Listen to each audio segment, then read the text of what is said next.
মুন্সিগঞ্জের শ্রীনগরে ইউনিয়ন বিএনপির উদ্যোগে এক কর্মী সভা অনুষ্ঠিত হয়েছে। মঙ্গলবার বিকেল ৪টার দিকে উপজেলার রাড়ীখাল উত্তর বালাসুর এলাকায় ১ নম্বর ওয়ার্ড বিএনপির অঙ্গ ও সহযোগী সংগঠনের আয়োজনে এ সভা অনুষ্ঠিত হয়।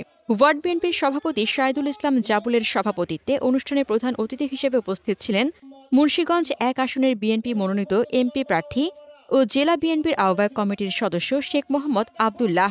প্রধান বক্তা হিসেবে বক্তব্য রাখেন জেলা বিএনপির আহ্বায়ক কমিটির সদস্য ও উপজেলা বিএনপির সভাপতি শহীদুল ইসলাম মৃধা।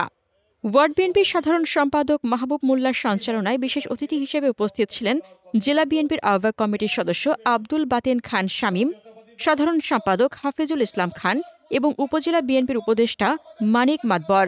এছাড়া উপস্থিত ছিলেন উপজেলা বিএনপির সাংগঠনিক সম্পাদক ফারুক মোড়ল, দপ্তর সম্পাদক শফিউল আলম খান আজম, যুবদলের আহ্বায়ক জয়নাল আবেদিন মৃধা জেমস, সদস্য সচিব মামুনুর রশিদ মামুন, ইউনিয়ন বিএনপির সভাপতি শহীদুল ইসলাম কাড়াল, সাধারণ সম্পাদক সোলাইমান খান, যুবদলের সভাপতি কালাম শিকদার, সাধারণ সম্পাদক মোক্তার মাতবর, যুগ্ম সাধারণ সম্পাদক জিন্নাত ব্যাপারী ও সাংগঠনিক সম্পাদক নজরুল ইসলাম, সিপাহী এলএলবি অনার্স সহ বিএনপি ও সহযোগী সংগঠনের নেতৃবৃন্দ।